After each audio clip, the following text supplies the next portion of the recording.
전월세 계약 시 등기부등본 확인 포인트를 알려드립니다. 하나, 근저당 확인.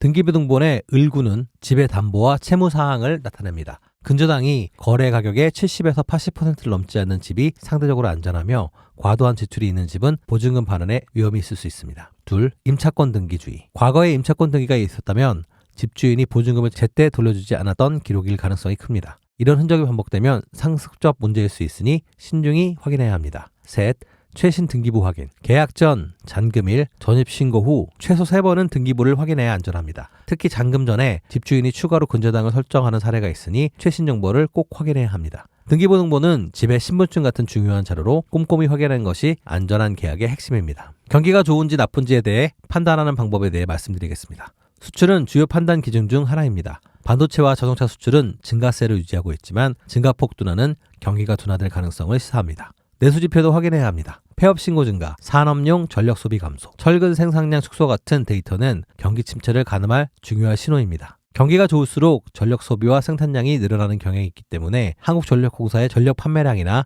주요 제조업 생산량은 경기를 판단하는 보조지표로 활용됩니다. 내년 경제 성장률 전망도 중요한 참고 자료입니다. 중고차도 환불받을 수 있습니다. 다만 자동차관리법에서 정한 3가지 조건에 해당해야 합니다. 첫째, 주행거리나 사고 이력이 고지 내용과 다를 경우. 둘째, 성능 상태 점검 내용이나 압류 저당권 정보를 거짓으로 고지했거나 고지하지 않은 경우. 셋째, 침수 이력을 소유했거나 고지하지 않았을 때입니다.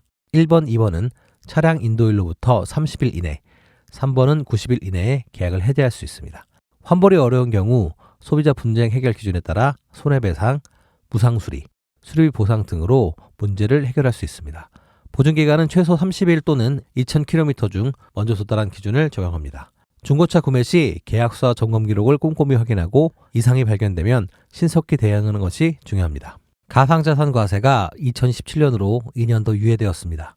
원래는 내년부터 시행될 예정이었지만 제도 정비 필요성 등의 이유로 연기되었습니다.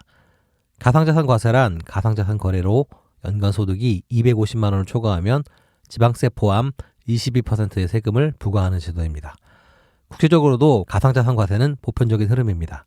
프랑스, 독일, 일본 등 주국들은 이미 가상자산을 자산으로 보고 과세를 시행 중입니다. 우리나라는 제도 정비를 거쳐 2017년부터 본격적으로 과세를 도입할 예정이니 투자자들은 미리 준비하는 것이 좋겠습니다. 올해 연말정산 놓치지 말아야 할 변화가 많습니다. 새로운 공제 항목으로는 신용카드 사용 증가분에 대해 최대 100만 원 추가 공제가 가능하며 결혼세 공제로 혼인신고 시 최대 100만 원 혜택을 받을 수 있습니다. 또한 장애인 활동지원 급여 본인 부담금도 세액 공제 대상이 되었습니다. 공제 조건도 완화되고 확대됐는데 주택 청약 종합저축 한도는 300만 원으로 상향됐고 월세 세액 공제는 소득 기준이 8천만 원까지 늘어났습니다. 고액기부 공제율도 40%로 한시적 확대됩니다. 자녀 혜택도 강화됐습니다. 6세 이하 자녀 의료비가 전액 공제되며 산후조리비 공제가 모든 근로자에게 적용됩니다. 계엄령이 선포되면 먼저 기본권 제한이 있습니다. 언론과 출판 검열이 강화되고 집회 시위가 금지될 수 있으며 이동의 자유도 통제됩니다. 또한 사생활 보호가 약화되어 통신과 우편물이 감시될 수 있습니다. 다음으로 사법권 제약이 이루어집니다. 민간 사건이 구사재판으로 이관되며 법원의 기능이 축소될 수 있습니다. 행정권과 치안도 군으로 이양되는데 군이 경찰 업무를 대체하며 긴급명령이 군에 의해 직접 내려질 수 있습니다. 또한 통행금지령과 같은 이동 제한이나 경제활동 통제가 시행될 수 있으며 국민의 일상생활이 크게 영향을 받습니다. 이 모든 조치는 국가의 안전을 위한 것이지만 권한남용 시 민주주의와 기본권이 침해되는 가능성도 있습니다. 최근 금가 상승으로 금투자가 주목받고 있습니다. 금투자 방법은 KLX 금시장, 금통장, 금펀드로 나뉩니다. KLX 금시장은 세금 면제와 낮은 수수료가 장점이며 실물 인출도 가능합니다. 하지만 환율 변동에 영향을 받고 인출 시 추가 비용이 발생할 수 있습니다.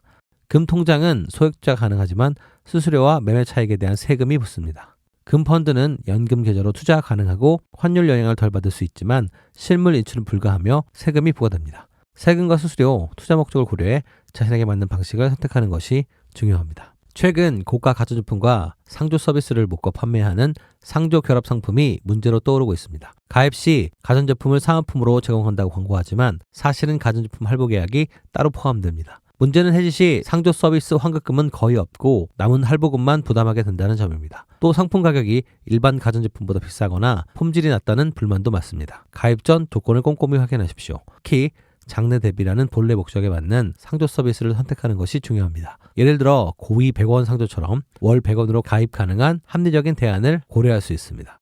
보건복지부와 건강보험공단이 일용근로소득에 건강보험료를 부과하는 방안을 검토 중입니다. 일용근로소득은 고용기간이 짧은 근로자들의 소득으로 지금까지는 건강보험료를 부과하지 않았지만 최근 최저임금 상승으로 일용근로소득 규모가 커졌고 외국인 근로자의 고소득 사례도 지적되며 논의가 시작되었습니다. 2012년 건강보험 진료비가 1조 원을 넘었고 고령화로 재정 부담이 커지면서 새로운 재원의 확보가 필요한 상황입니다. 복지부는 사회적 논의를 거쳐 부과 여부를 검토할 계획입니다. 건강보험 재정 안정화를 위한 논의, 앞으로 지켜봐야 할 문제입니다. 2015년부터 직원 할인 혜택에 대해 새로운 과세 기준을 도입할 예정입니다. 직원이 자사제품이나 서비스를 시가보다 할인받는 금액이 시가의 20% 또는 연 240만 원을 초과하면 그 초과분을 근로소득으로 간주하여 세금을 부과합니다. 이로 인해 삼성전자 직원은 1인당 평균 253만 원의 추가 세금을 부담하게 될 것으로 추산됩니다. 이러한 변화는 근로소득세 부담을 증가시킬 수 있으므로 직원들은 자신의 할인 혜택을 주의 있게 관리할 필요가 있습니다.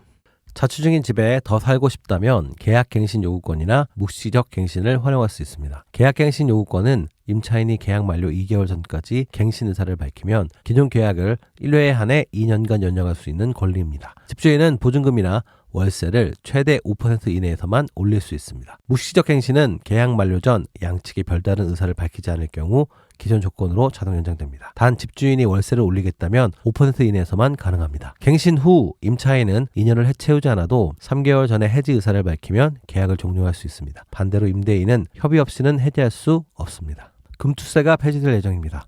더불어민주당이 동의하면서 이달 국회 본회의에서 폐지가 처리될 전망입니다. 금투세는 주식과 펀드 등에서 연 5천만 원을 초과하는 투자 수익에 대해 최대 27.5%의 세금을 부과하는 제도로 원래 내년 시행 예정이었습니다. 폐지 소식에 주식시장은 긍정적으로 반응했습니다. 11월 4일 코스피는 1.83%, 코스닥은 3.43% 상승하며 마감했는데 투자 심리가 위축된 상황에서 폐지 소식이 다시 활력을 불어넣었다는 분석입니다. 다만 금투세 폐지가 주식시장에 미치는 영향은 경제 상황과 다른 정책들에 따라 달라질 수 있습니다. 민주당은 주식시장 활성화를 위해 상법 개정 등 추가 조치를 병행하겠다는 계획입니다. 도널드 트럼프 전 대통령의 미국 대선 당선 소식에 금융시장이 요동쳤습니다. 비트코인은 트럼프의 가상화폐 대통령 공약으로 1억 원을 돌파하며 급등했고 일각에서는 10만 달러까지 오를 가능성도 제기됩니다. 달러 환율은 1,400원을 넘어 상승 중입니다. 트럼프의 대규모 재정 지출과 국채 발행 공약이 금리 상승을 유발할 것으로 예상되기 때문입니다. 유가는 하락할 전망입니다.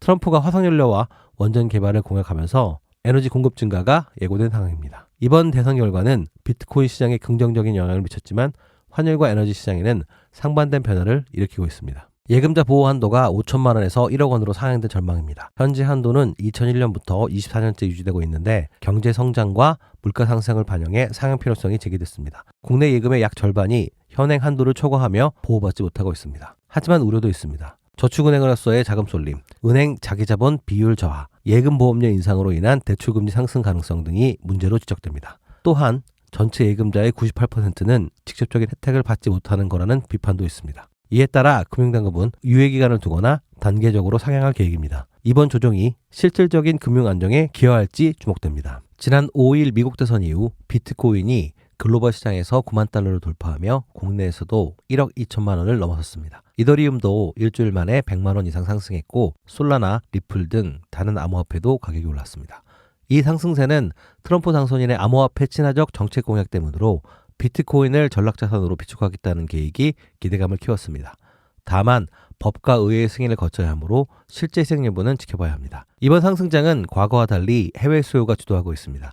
국내 거래소 가격이 해외보다 낮거나 비슷한 이유는 한국 기관이 직접 암호화폐에 투자하지 못하고 주요 투자층인 2030 세대가 미국 주식시장으로 이동한 경우로 분석됩니다. 실손보험 청구 간소화 서비스가 시행됩니다. 앞으로 병원에서 받은 영수증이나 진단서를 직접 제출하지 않아도 서류가 자동으로 보험사에 전송됩니다. 실손 24 앱을 통해 사고 유형과 진로 내역을 선택하고 계좌 정보를 입력하면 간편하게 청구할 수 있습니다. 현재 210곳의 의료기관에서 이용 가능하며 내년에는 4,200개 이상으로 확대될 예정입니다. 이 서비스로 보험금 청구가 훨씬 간단해질 것입니다. 전세를 구하려면 먼저 자금 계획부터 세워야 합니다.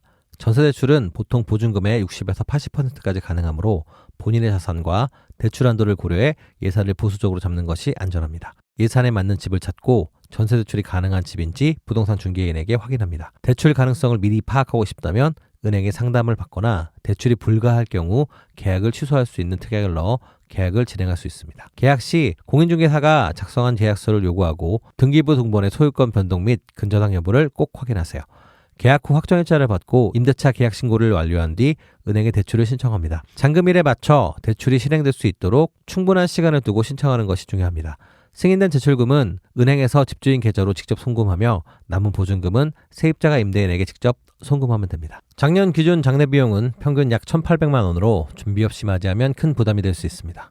주요 비용은 세 가지로 나뉘는데 첫째, 장례 서비스 비용으로 장례 절차와 차량 운전 등을 포함해 약 500만 원이 듭니다. 둘째, 장례식장 비용으로 빈소와 안치지 사용료, 조문객 음식비가 포함되며 3일장 기준 최소 100만 원에서 최대 1,000만 원 이상이 들 수 있습니다. 셋째, 장지 비용으로 화장이나 매장 선택에 따라 봉안함 또는 봉분 공사비가 추가됩니다. 장례 비용 부담을 줄이기 위해서는 상속세 공제를 받을 수 있으며 미리 상조에 가입해 월 3만 원 정도의 납입금을 통해 비용을 분산하는 것도 방법입니다.